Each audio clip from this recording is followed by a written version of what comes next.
여러분은 혹시 살면서 내뱉은 말들 중에 후회했던 말이 있으신가요? 아마 대부분의 사람들이 이런 경험이 있으실 것입니다. 홧김에 한 말이 주변 소중한 사람에게 상처를 주게 되고 생각 없이 한 말로 인해 자다가 이불킥을 날리고 싶었던 순간들도 있을 것입니다. 이렇듯 말이라는 것은 어떻게 하느냐에 따라 좋은 사람들이 곁에 있게 되고 아니면 좋은 사람들일지라도 내 곁을 전부 떠나게 될 수도 있습니다. 여기 경기도에 사는 70대 김영배 할아버지는 오늘도 술을 마시며 지난 과거를 후회하고 있습니다. 나이 70이 넘어보니 김씨 할아버지의 옆에는 아무도 남아있지 않았습니다. 김씨의 집은 청소가 안 된 지 오래고 제대로 된 집밥을 먹은 게 기억이 안 날 정도로 밥을 잘 챙겨 먹지도 않았습니다.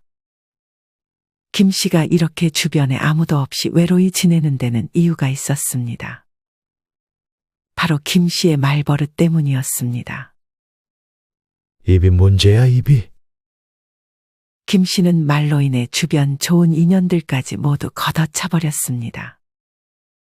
그런 김씨에게는 그간 어떤 일이 있었을까요? 지금부터 김씨의 이야기를 들려드리겠습니다. 김씨는 젊을 때는 과묵한 성격이었습니다.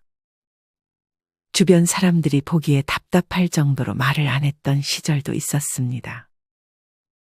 김씨의 아내는 그런 김씨의 과묵한 모습이 좋아 결혼했습니다. 하지만 김씨는 점점 나이가 들수록 말이 많아지기 시작했습니다. 예전에는 보통 김씨의 아내가 떠들고 김씨는 들어주기만 했는데 이제는 김씨의 아내가 말할 때 김씨도 같이 말하면서 서로 말하기 바빠 대화가 잘 이어지지 않았습니다. 나이 들수록 말이 많아진다더니 사람이 그렇게 달라질 수가 없다니까. 김씨의 아내는 지인을 만나 김씨의 변한 모습에 대해 얘기했습니다. 김씨는 고집도 점점 세져 대화할 때 특히나 지지 않으려는 모습을 보이기도 했습니다. 김씨의 달라진 성격을 40년 지기 친구 한씨도 점점 눈치채고 있었습니다. 김씨에게 한씨는 유일한 친구였습니다. 젊었을 적부터 내성적인 성격의 친구가 별로 없었고 워낙 밖에서 활동적인 성격도 아니었기에 새로 친구를 사귀지도 않았던 김씨였습니다. 김씨는 그냥 친구는 한씨 한 명으로 충분하다고 생각했습니다. 하지만 김씨는 한씨를 오래됐다는 이유로 점점 더 편하게 대하기 시작했습니다. 그러다 보니 김씨는 한씨에게 상스러운 말들을 자주 했습니다. 김씨는 습관처럼 말 한 번 할 때마다 상스러운 말들을 뒤에 붙였는데 한씨는 점점 그런 김씨의 말이 듣기 힘들어졌습니다. 장난스럽게 한씨가 김씨에게 지적해도 김씨는 한씨의 말을 귀담아 듣지 않았습니다. 한씨가 보기에 김씨는 자신이 상스러운 말이 습관이 됐다는 걸 의식하지 못한 듯 했습니다. 이때부터 한씨는 김씨에게서 돌아서기 시작했습니다. 그래도 만난 기간이 있어 한씨는 가끔 김씨를 만나 술 한잔 마셨지만 한씨가 김씨를 떠나게 된 사건이 하나 있었습니다. 김씨와 친구 한씨는 불행히도 정치 성향이 달랐습니다. 둘은 술을 마시며 정치인 한 명을 두고 평가를 하기 시작했습니다. 당연히 그 정치인이 속한 당을 지지하던 한씨는 그 정치인을 좋게 평가했고 다른 당을 지지하던 김씨는 또 한 번 상스러운 말을 해가며 해당 정치인을 과도하게 비난했습니다. 하지만 어릴 때부터 말을 잘했던 한씨를 김씨는 말로 이길 수 없었습니다. 김씨는 토론에서 진 것이 분해 갑자기 해당 정치인의 외모에 대해 비난하기 시작했습니다. 한씨는 그런 김씨의 모습에 흥분하지 않고 웃어 넘겼습니다. 하지만 그런 한씨의 모습에 분했는지 김씨는 한씨가 정치 얘기를 그만하자는 말에도 계속해서 정치 얘기를 꺼냈습니다. 당연히 그런 김씨의 모습을 한씨는 좋아할 수 없었습니다. 한 씨는 그래도 상대편 정당이 잘한 것이 있으면 칭찬도 해주고 자기가 지지하는 정당이라고 무조건 지지하지는 않았습니다. 하지만 김 씨에게는 그런 것보다 자기가 지지하는 정당의 말이 무조건 옳고 상대는 전부 틀렸다고 생각했습니다. 정치 얘기 그만하고 요새 뭐 따로 취미 활동하는 건 없어? 정치 뉴스 보는 게 취미지. 시원시원한 말할 때마다 속이 다 시원해. 한 씨가 자꾸만 말을 돌리려 했지만 김 씨는 그런 한 씨를 약올리기라도 하듯 정치 얘기를 꺼냈습니다. 이날을 계기로 한 씨는 김 씨의 연락을 더 이상 받지 않았습니다. 김 씨는 한 씨가 연락을 받지 않자 무슨 일 있는 줄 알고 연락을 시도했지만 한 씨는 그 이유를 알려주지 않았습니다. 김 씨는 스스로 영문도 모른 채 가장 친한 친구 한 명을 잃었습니다. 김 씨는 나중에서야 자기가 한 말들 때문이라는 것을 지레짐작했습니다. 그러고는 정중히 사과하려고 문자를 보내려 했지만 한 씨의 전화번호는 바뀌어 있었습니다. 주변에 한 씨의 연락처를 알 만한 사람이 없어 끝내 김 씨는 한 씨에게 연락하지 못했습니다. 하지만 김 씨는 이때까지도 겨우 그깟걸로 친구를 버린 한 씨를 이해하지 못했습니다. 김 씨는 친구까지 거 필요 없다며 가족만 있으면 된다고 스스로를 합리화했습니다. 김 씨에게는 남동생이 한 명 있었습니다. 집이 멀어 왕래가 적었지만 최근에 동생이 김 씨 집 근처로 이사를 오게 되면서 조금씩 왕래하기 시작했습니다. 김 씨의 동생은 김 씨에게 술을 한잔 하자며 최근에 며느리가 바람이 나 집을 나갔다는 말을 김 씨에게 전했습니다. 김 씨는 조카의 결혼 생활이 순탄치 않다는 것을 알긴 했지만 결국 이렇게 끝을 맺으니 안타까움이 느껴졌습니다. 김 씨는 동생에게 너는 잘못한 게 없지 않냐며 위로해줬습니다. 이 사실을 아는 것은 김 씨 동생과 김 씨밖에 없었습니다. 김 씨는 이 사실을 아내에게만 알렸습니다. 하지만 이때는 몰랐습니다. 말이라는 것이 얼마나 빠르게 퍼질 수 있는 것인지 말이죠. 김 씨는 분명 아내에게만 말했지만 김 씨의 장모님부터 김 씨의 다른 형제들, 심지어 김 씨의 부모님까지 이 사실을 알게 됐습니다. 어느 날 김 씨의 어머니가 김 씨의 동생에게 손주 며느리가 도망갔다는 말이 사실인지 전화해 물었습니다. 어머니 그걸 어떻게 아셨어요? 어떻게 알긴? 동네방네 다 소문났다. 그 말이 사실인지가 중요하지. 진짜 그런 거야? 얼굴을 못 들고 다니겠다. 김 씨의 동생은 평판에 민감한 엄마에게까지는 이 사실을 숨기고 싶었습니다. 그것보다 소문이 퍼진 것을 알게 된 김 씨 동생의 아들은 더욱 화를 냈습니다. 동생의 아들은 동생에게 아버지가 다 말하고 다녔냐며 아버지를 추궁했습니다. 김 씨의 동생은 난감할 수밖에 없었습니다. 그리고 이내 김 씨에게 원망의 화살을 돌렸습니다. 형이 여기저기 소문내고 다녔어? 나는 아내한테밖에 말 안 했어. 형수님이 그럼 또 다른 곳에 다 말하고 다녔나 보네. 입이 그렇게 가벼워서 원. 아들은 나한테 소문냈냐고 난리야. 어머니도 알게 되고 동네 사람 다 알게 된 것 같은데 이제 어쩔 거야? 김 씨는 동생에게 사과하려 했지만 미안하다는 그 한마디를 내뱉기가 참으로 힘들었습니다. 그렇게 아무 말 없는 형을 보며 동생은 그런 형에게 마음이 떠났습니다. 이후 동생은 김 씨를 용서하긴 했지만 더는 왕래를 하지 않았습니다. 김 씨는 이 일로 아내에게 화풀이를 했습니다. 아내는 자기 엄마한테만 말했다고 했지만 아마 모두가 그렇게 한 명씩에게 말을 옮기다 보니 말이 퍼져나가는 것은 순식간이었습니다. 시간이 지나자 김 씨는 이 일도 점점 잊었습니다. 김 씨에게는 하나뿐인 외동아들이 있었습니다. 김 씨는 아들을 어릴 때부터 강하게 키우려고 노력했습니다. 따뜻한 말들은 거의 해주지 않고 칭찬에도 인색했습니다.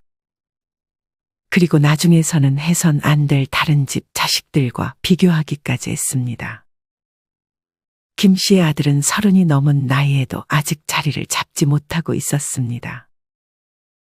김 씨는 그런 아들을 답답해했습니다. 네 또래 다른 집 자식들은 다 회사 다니고 결혼도 했는데 넌 언제 독립해서 살 거야? 사실 이날은 김 씨의 아들이 회사 면접에서 불합격 통보를 받은 날이었습니다. 안 그래도 예민했던 아들은 김 씨의 그 말을 듣고 화를 참지 못했습니다. 아들은 김 씨에게 소리치며 방에 있던 캐리어를 꺼내 옷을 챙기기 시작했습니다. 같이 있던 김 씨의 아내가 말렸지만 아들은 자신의 행동을 멈추지 않았습니다. 당신 빨리 사과해요. 김 씨의 아내는 당장 김 씨에게 사과하라고 했지만 김 씨도 자존심이 있었고 그렇게 하는 게 오히려 아들에게 도움이 될 거라고 생각해 사과하지 않았습니다. 내가 사과를 왜 해? 네가 짐 싸면 어디 갈 데는 있고. 김 씨는 또 한 번 말로 아들에게 상처를 남겼습니다. 아들은 김 씨를 노려보며 캐리어를 들고 집을 나갔습니다. 아들은 이후 집에 한 번도 들어오지 않고 김 씨의 연락처를 차단한 듯 했습니다.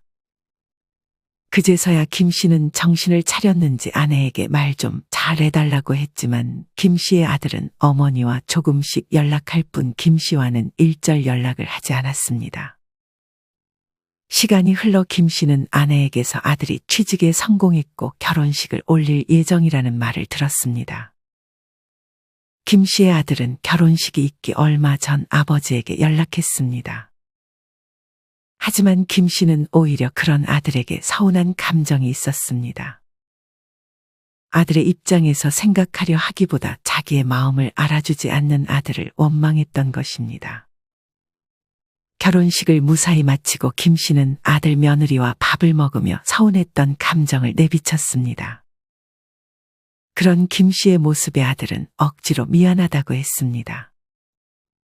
이때 김 씨는 아들과의 관계가 좋아졌다고 생각했는지 하지 말아야 할 말을 또 한 번 하고 말았습니다. 네 나이대 부부들은 다들 돈도 열심히 벌어놨을 텐데 넌 언제 돈 모아서 아이 낳고 할래? 뒤처지지 않으려면 아껴 살면서 부지런히 모아. 김 씨가 한 말의 의도 자체는 나쁜 것이 아니었지만 남과 비교하는 말 습관을 이날도 김 씨는 고치지 못했습니다. 이 말을 들은 김 씨의 아들은 표정이 굳어지며 얼른 식사 자리를 마무리하고 집으로 돌아갔습니다. 아내는 김 씨에게 실수를 했다고 눈치를 줬지만 이미 꺼낸 말은 주워 담을 수 없었습니다. 그날 밤 김 씨는 아들에게 전화를 시도했지만 다시 한번 아들은 김 씨의 번호를 차단했습니다. 이날이 김 씨가 아들을 본 마지막 날이었습니다. 겨우 그런 말 때문에 아버지와 연락을 안 하냐고 생각할 수 있지만 어릴 때부터 누적돼 왔던 비교하는 말이 김 씨의 아들에게는 큰 상처가 되었던 것이었습니다. 김 씨는 그렇게 아들과 거의 연이 끊어지다시피 했습니다. 김 씨는 이때까지도 자신의 말과 행동을 돌아보기보다는 주변을 탓했습니다. 그러고는 세상에 그냥 아내 한 명만 있으면 된다고 생각했습니다. 그래도 아내와 하루 종일 같이 있을 수는 없어 김 씨는 처음으로 무언가를 배우러 주말에 복지관으로 향했습니다. 김 씨는 남들과 어울리는 성격이 아니었지만 걱정과 달리 그곳에 좋은 사람들도 있었고 무언가를 같이 배울 수 있다는 사실이 흥미로웠습니다. 김 씨는 복지관에 가서 탁구도 배우고 외국어도 배우며 또래 사람들과 어울리기 시작했습니다. 사실 김 씨는 이때 아파트 청소 일을 하며 남은 빚을 갚고 있었습니다. 김 씨에게는 아직 아파트 대출금이 남아 있었고 은퇴 후 퇴직금으로 자영업에 도전했지만 반년 만에 문을 닫아 빚이 더해졌습니다. 김 씨는 그래도 운 좋게 아파트 청소 일을 할 수 있었고 평일에는 일을, 주말에는 복지관을 다녔습니다. 복지관 사람들과 이런저런 얘기를 하다 김 씨는 자기도 모르게 은퇴 후 차린 가게가 잘 안 돼 빚이 있다는 얘기를 했습니다. 그러면서 경제적으로 힘들다는 말을 했는데 주변에 있던 사람들이 김 씨가 말할 당시에는 고생 많았겠다며 안쓰러워하는 말들을 건네더니 점점 김 씨를 무시하는 듯한 행동을 하기 시작했습니다. 점점 어떤 얘기를 할 때 김 씨를 빼놓고 얘기를 하기도 하고 김 씨의 옷차림에 대해서도 수근거리기 시작했습니다. 옷을 저런 걸 입고 나오네요. 그래도 좀 깔끔하게 하고 다니시지. 귀가 밝았던 김 씨는 그 말을 듣고 자기도 한 소리 하려고 했지만 괜히 더 비참해질 것만 같아 그냥 못 들은 척해야 했습니다. 그리고 소문이 퍼졌는지 강사들마저 김 씨에게는 대충대충 가르쳐 주기도 했습니다. 김 씨는 그제서야 자신의 결점을 거리낌 없이 드러낸 것을 후회했습니다. 이후 김 씨는 더는 복지관에 나가지 않았습니다. 김 씨에게는 이제 정말 아내 말고는 주변에 아무도 남아있지 않은 듯 했습니다. 이때부터 김 씨는 아내가 집 밖을 나가는 것을 싫어하기 시작했습니다. 내성적인 김 씨와는 달리 외향적이었던 김 씨의 아내는 모임만 무려 7개 정도 가지고 있었습니다. 그래서 거의 매일 외출하기 일쑤였습니다. 김 씨는 이제 친구도 안 만나고 복지관도 안 가니 집에만 있는 시간이 길어지자 아내에게 집착하기 시작했습니다. 또 나가? 그렇게 나가서 돈을 다 쓰면 빚은 다 언제 갚아? 천천히 갚아 나가면 되죠. 저도 나가서 알바하잖아요. 새삼스럽게 왜 그래요? 그야 혼자 있으면 심심하니까 그러지. 하지만 아내는 그런 김 씨의 말에도 모임을 계속 나갔습니다. 김 씨가 집에 있는 시간이 길어지자 김 씨는 아내와 다투는 날이 많아졌습니다. 하지만 김 씨는 항상 아내와 싸울 때 이혼하자는 말을 쉽게 꺼내는 버릇이 있었습니다. 초반에는 아내도 그냥 하는 말이라고만 생각하고 참았지만 계속 싸울 때마다 이혼하자고 하니 정말 이혼이 하고 싶어졌습니다. 이날도 모임을 가는 것을 두고 다투다가 김 씨는 또 한 번 이혼하자는 말을 꺼냈습니다. 그렇게 자꾸 나갈 거면 이혼해. 혼자 살면 당신 나가든 말든 신경 안 쓸 테니까. 그래요, 이혼해요. 밥 차려주는 것도 지긋지긋했는데 잘 됐네요. 이때도 김 씨는 자기의 자존심을 굽히지 않았습니다. 김 씨는 아내가 설마 진짜 이혼을 하겠다고 할 줄 모르고 이혼 서류를 가져와 도장을 찍으라고까지 하며 강경하게 나갔습니다. 김 씨는 이혼 서류를 들이밀면 아내가 겁낼 줄 알았지만 아내는 정말 이혼 서류에 도장을 찍었습니다. 아내의 말을 들어보니 언니의 집에서 머무르려는 것 같았고 이미 이혼 준비를 모두 끝내놓은 것 같았습니다. 서류를 들고 같이 법원에 가자는 아내의 말에 김 씨는 이런저런 변명을 하며 법원에 가는 것을 피했습니다. 이혼을 해주지 않자 아내는 짐을 싸고 바로 언니의 집으로 향했습니다. 김 씨는 아내마저 잃으면 모든 것을 잃는 것이라 생각해 이혼 서류를 찢어버렸습니다. 하지만 집을 떠난 아내는 더 이상 김 씨의 집으로 다시 돌아오지 않았습니다. 김 씨의 아내는 아주 가끔 와서 청소도 해주고 반찬도 차려줬지만 그런 아내에 대한 원망이 커져갔던 김 씨는 아내가 올 때마다 또 한 번 심한 말들을 퍼부었고 아내는 이제 아예 김 씨의 집에 오지 않았습니다. 김 씨는 한동안 자기 반성을 하기는커녕 남과 세상을 원망했습니다. 그렇게 혼자 폐인처럼 살다 오랜 시간이 지나서야 자기가 내뱉은 말 때문이었다는 것을 깨달았습니다. 하지만 이미 상황을 되돌리기에는 이미 뱉어버린 말들을 주워 담을 수 없었습니다. 그렇게 김 씨는 오늘도 안주 없이 술을 마시며 외로움을 달래고 있습니다. 여러분은 이런 김 씨의 이야기를 어떻게 들으셨나요? 말이라는 것이 이토록 말년에 중요합니다. 여러분은 여러분이 주변 사람들에게 어떻게 말을 하고 있는지 스스로 돌아본 적이 있으신가요? 그렇다면 어떤 말들을 피해야 하고 말을 할 때 어떤 점들을 주의해야 할까요? 지금부터는 말년에 무엇보다 중요한 말 습관과 품격 있게 말하는 법에 대해 알려드리려 합니다. 오늘 영상 끝까지 시청하셔서 인생에 도움되는 지혜 모두 얻어가셨으면 좋겠습니다. 그럼 다시 이어가겠습니다. 품격 있는 말 습관을 위한 첫째, 3P를 주의하라. 첫 번째 비, 비난을 삼가라. 험담하지 말라는 이야기입니다. 남을 헐뜯거나 비하하는 이야기를 화제로 삼지 말아야 합니다.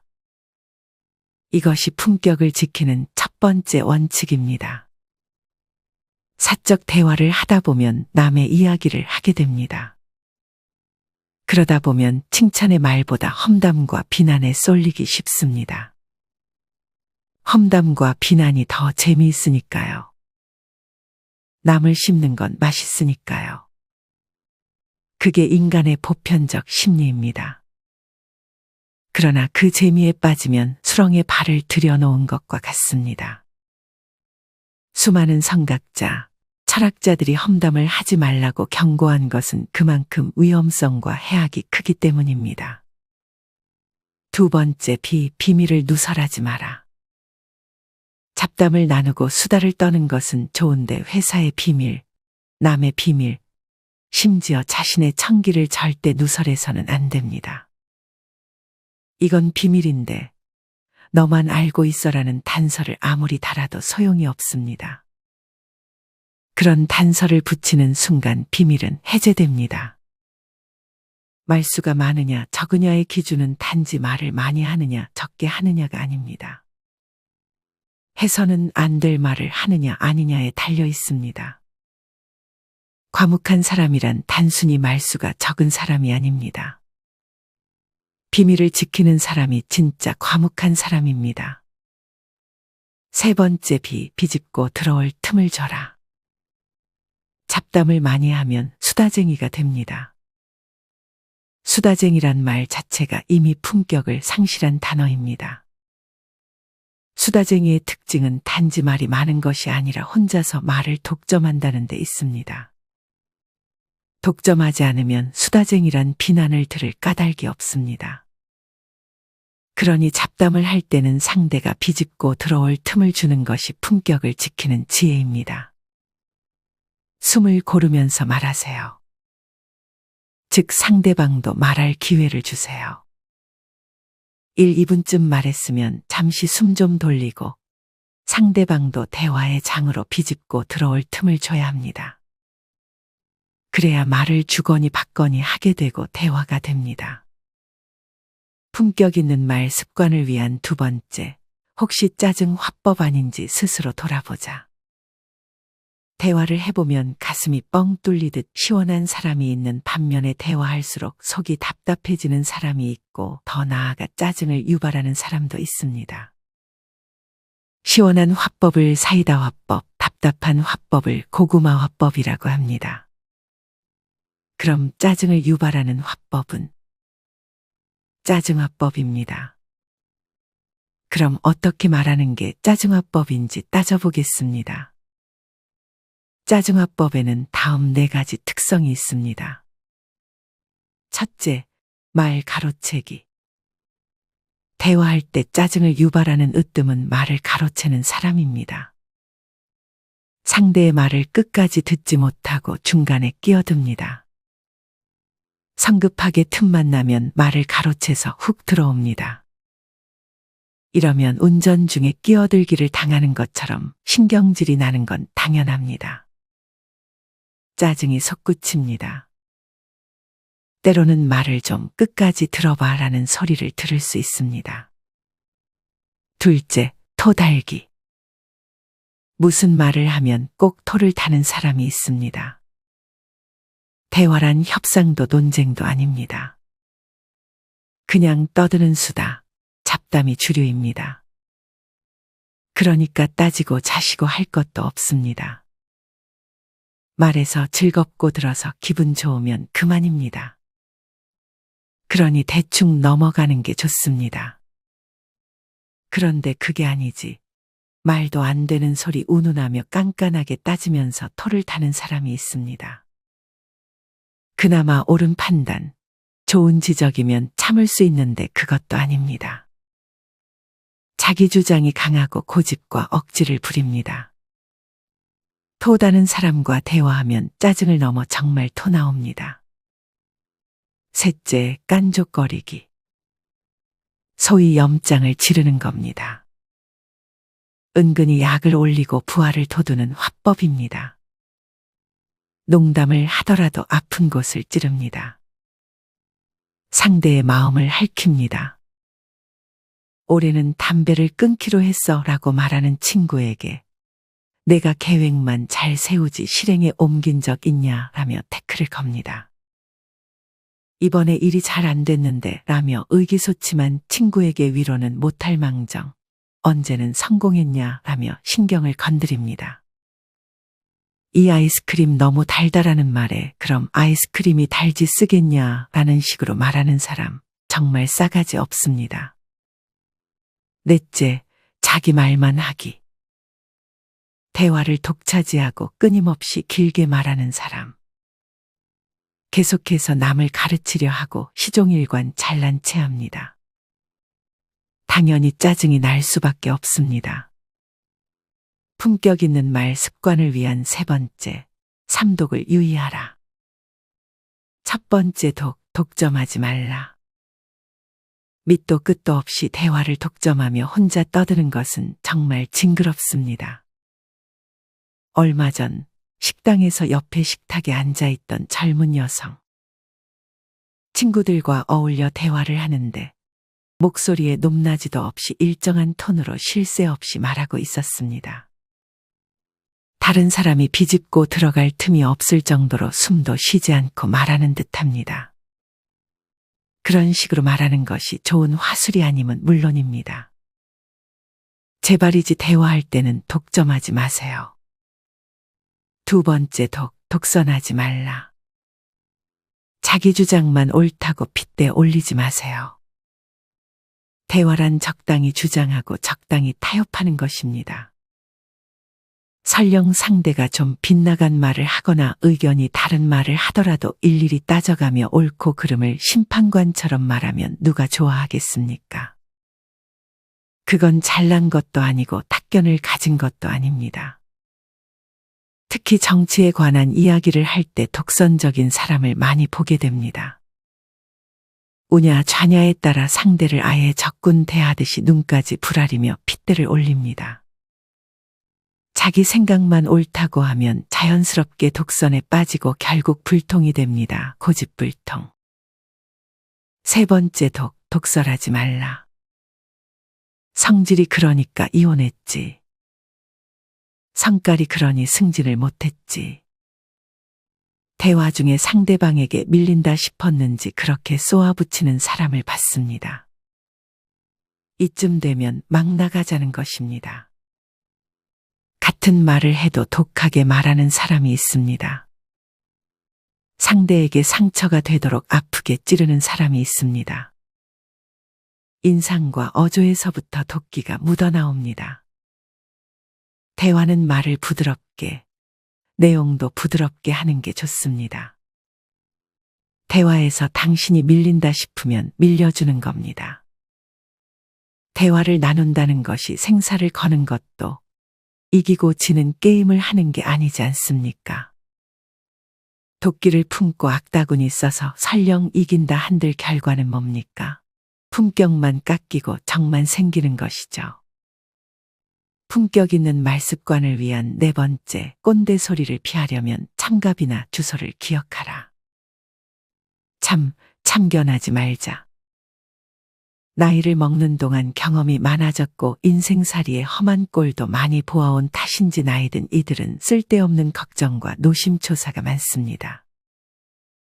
그러니 후배나 젊은이들을 보면 알게 모르게 콩나라, 판나라 하게 됩니다. 쓸데없는 참견, 그것이 바로 꼰대의 대표적인 언행이니 삼가자는 것입니다. 가르치려 하지 말자. 참견하다 보면 자연히 가르치게 됩니다. 설문조사에 의하면 꼰대의 특징 첫째가 참견하기를 좋아하며 허세가 있고 가르쳐 주기를 좋아한다고 합니다. 그건 그런 게 아니라며 훈계합니다. 우리 젊은 시절과 비교해보면 요즘 젊은이는 똑똑해도 너무 똑똑한데 무얼 가르치겠습니까? 괜히 품격만 떨어뜨립니다. 비난하지 말자. 젊은 사람이 그러면 비판의식이 충만하다 할 수 있지만 나이 들어 그러면 주책입니다. 남 탓하고 비난하는 말이 많아지면 바로 꼰대 짓을 하고 있는 것입니다. 비난의 강도가 높을수록 품격의 수준은 더 떨어집니다. 나 때는 말이야라고 말하지 말자. 이런 말을 자주 하면 꼰대의 말버릇이 들은 것입니다. 그래서 젊은이들이 라테 커피에 빗대어 라테 이즈 홀스라며 빈정거리는 것입니다. 나 때는 말이야라며 옛날 이야기 하기보다 미래에 대하여 말할 줄 알아야 품격 있는 사람이 됩니다. 주절주절 말을 많이 하지 말자. 자고로 늙으면 지갑은 열고 입은 닫으라고 하지 않습니까? 주절주절 말이 많아지면 젊은이들은 귀를 닫을 것이요. 소통은 물 건너갑니다. 따라서 대화의 주도권을 젊은이에게 넘겨주고 조용히 경청하는 일이야말로 매력 있는 어른이 되는 지름길입니다. 소리를 높이지 말자. 나이 불문하고 말을 할 때 목소리가 커지는 것만큼 품격은 낮아집니다. 원래 우리나라 사람들은 목소리를 높여 말하는 습성이 있는데 젊은이가 큰 목소리로 말하면 힘차고 열정적으로 느껴지지만 나이 든 사람이 그러면 주책 없고 개념 없는 것으로 받아들여집니다. 따라서 의식적으로 목소리를 낮추는 화법을 구사해야 할 것입니다. 이어서 말할 때 주의해야 할 3가지에 대해 알려드리겠습니다. 첫 번째, 화술보다 심술. 즉 말을 잘하려면 기술과 요령을 발휘하기 전에 마음보부터 바르게 가지라는 의미입니다. 이것 하나가 수백 가지의 화법의 바탕을 이뤄야 좋은 말을 할 수 있다고 확신합니다. 원래 심술의 사전적 의미는 짓궂게 남을 괴롭히거나 남이 잘 되는 것을 시기하는 못된 마음, 온당하지 않게 고집을 부리는 마음입니다. 그러나 저는 말하는 기술, 즉 화술과 관련의 심술을 2가지 의미로 활용하라고 권합니다. 첫째는 말을 할 때 사전적 의미 그대로의 못된 마음, 즉 심술을 부리지 말라는 부정적인 의미입니다. 둘째는 화술이 말하는 기술이라면 심술은 마음의 기술이라 해석하여 화술을 발휘하기 전에 마음 씀씀이, 마음가짐부터 선하게 가져야 한다는 긍정의 의미입니다. 화술의 대칭어로 그렇게 의미를 부여한 것이니 원래의 뜻을 따지지 말고 그대로 받아들여 마음에 담으면 큰 도움이 될 것입니다. 화술보다 심술을 강조하는 것은 말이란 마음의 표현이기 때문입니다. 자고로 언유심성이라고 했습니다. 말은 마음의 소리요, 울림입니다. 그러니 아무리 교묘하게 말의 기술을 발휘해도 정말로 심술을 부리려 하거나 악한 마음을 가지고 말한다면 결코 좋은 말이 나오지 않습니다. 소리는 번지르르 할지언정 그것에서 느끼는 감정이 좋을 리가 없습니다. 그러니 대화에 성공할 수 없습니다. 말할 때 주의해야 할 2번째, 천천히 말하기. 말을 천천히 하라. 매우 상식적인 것 같지만 매우 유용한 규칙입니다. 말버릇이 원래 빠른 걸 어떡하냐고요. 천천히 말하기를 타고난 사람이 아닌 한 처음에는 의식적으로 말하다가도 나중에는 자신도 모르게 말을 빨리 하는 경우가 많습니다. 그럼 어떻게 한다? 왕도는 없습니다. 말을 천천히 하는 것이 얼마나 효과적인 화술인지를 깊이 인식하고 대화하는 과정에서 수시로 말을 천천히 하자고 다짐하면서 말의 속도를 조절할 수밖에 없습니다. 그것이 습관화될 때까지 말입니다. 그럼 말을 천천히 하면 어떤 효과가 있을까요? 첫째, 말을 천천히 하면 목소리가 낮아지고 정중하게 됩니다. 이건 뭐 설명할 필요도 없이 여러분도 충분히 수긍할 것입니다. 반대로 생각해보면 금방 납득이 됩니다. 말을 빨리 하면 자연스럽게 목소리가 커지고 경망스럽게 되니까요. 둘째, 말을 천천히 하면 감정이 조절됩니다. 말을 빨리 하면 자기도 모르게 감정이 솟구치게 되고 그러면 말도 더 빨라지는 악순환에 걸립니다. 나중에는 숨이 찰 정도로 시근덕거리며 말하게 됩니다. 대화하면서 감정이 격해지거나 조급해질 경우 의도적으로 말을 천천히 해보세요. 확실히 감정 컨트롤이 됨을 실감할 것입니다. 셋째, 말을 천천히 하면 말실수를 줄입니다. 당연하죠. 말을 천천히 한다는 것은 생각하면서 말할 여유를 갖는 것을 뜻합니다. 그러면 단어 하나, 표현 하나라도 곱씹어 보면서 그 단어와 표현이 상대에게 어떤 반응을 일으킬지 예상하면서 말하게 될 것입니다. 그만큼 말실수가 적어지는 것은 당연합니다. 말할 때 주의해야 할 세 번째, 대립이 아닌 대화를 하자. 우리가 얼마나 대화를 못해요. 그냥 싸우기만 하잖아요. 그 이슈에 대해 생각해 본 적이 없는 거예요. 어떤 이슈가 생기면 그에 대해 생각하는 게 아니라 다른 사람 의견이나 진영 논리에 편승하는 게 전부예요. 시면의 작가이며 종교학자인 배철현 교수가 인터뷰에서 한 말입니다. 듣고 보니 그렇습니다. 우리의 대화 풍경이 선명히 그려집니다. 요즘은 부모와 자식 간에도 대화가 잘 안 됩니다. 친구 사이도 마찬가지입니다. 대화를 하는 게 아니라 서로 자기 주장을 펴기에 바쁩니다. 정치 냄새가 나는 이야기일 때는 더욱 심합니다. 대화가 아니라 개거품을 물며 악다구니를 씁니다. 상식적 논리가 아니라 진영 논리에 올라타 억지를 부립니다. 결국 목소리가 커지고 자칫하면 싸움이 됩니다. 그래서 머쓱하게 마무리되거나 심하면 등을 돌려 인간관계에 파국을 맞습니다. 대화지능이라는 독특한 개념을 주창한 미국의 세계적인 커뮤니케이션 전문가 주디스 E. 글레이저는 사람들은 자기가 옳다는 중독에 빠져 있어서 대화를 하면서도 이기려고 하고 그러기에 자기의 생각을 상대에게 납득시키기 위해 무리수를 두게 된다고 했습니다. 그렇게 되면 편도체라는 원초적 두뇌가 작동하여 뇌가 닫혀버리고 소통은 불가능해진다는 것입니다. 더욱이 대화의 상대가 지위가 더 높으면 말하기, 설득하기, 고함치기 신드롬에 빠지게 됩니다. 소통이란 대화 능력입니다. 품격 있게 통하는 말하기입니다. 그것이 대화다운 대화, 제대로 된 대화를 하는 것입니다. 여러분의 대화는 어떤지 진지하게 점검해 보세요. 아직도 대화보다 대결에 익숙하다면 그리고 내 편에 따라 핏대를 올릴 정도라면 대화법을 넘어 세상을 잘못 살았다고 해도 과언이 아닙니다. 대화도 제대로 못하면서 무엇을 제대로 할 수 있을까라고 스스로에게 물어볼 때입니다. 말의 품격을 언격이라고 합니다. 그런데 어느 한자를 다른 것으로 바꾸면 여러 가지 의미 있는 변화를 가져옵니다. 속되고 사납고 상스럽게 말하는 것은 사나울 언격이요. 거칠고 예의 바르지 않으면 예의 바르지 않을 언격이 됩니다. 반면에 선비다운 기품과 신중함을 갖추면 선비 언격이 되고요. 같은 말, 언의 격이라도 이렇게 차이가 납니다. 말의 품격, 언격은 곧 인격입니다.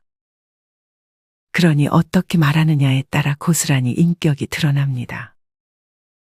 세상이 막말로 혼탁해지긴 했지만 그럴수록 언격의 가치를 성찰하며 익숙한 것과의 결별을 시도해야 합니다. 공자는 일찍이 한마디 말을 하기 전에 3번을 생각하라며 3, 4, 1원을 강조했습니다. 좀 더 신중한 말, 책임질 수 있는 말을 하기 위해 3번쯤 깊이 생각을 다듬으라고 했는데 그 3번 중에 1번 정도는 나의 언격은 어떤지, 말의 품격은 괜찮은지 할애하는 것은 어떨까요? 오늘 영상 내용에서 공감되는 부분이 있으신가요? 공감이 되는 부분도 있고 그렇지 않은 부분들도 있을 것입니다. 만약 공감이 되는 부분이 있다면 내 삶에 한번 적용을 해보는 것은 어떨까요? 영상을 다시 한번 시청하시며 나의 말 습관에 대해 생각해보는 시간을 가져보시길 바랍니다. 이상으로 오늘의 영상을 마치겠습니다. 우리 모든 구독자분들의 행복한 여생을 응원합니다. 다음에 더 좋은 내용으로 찾아뵙겠습니다. 감사합니다.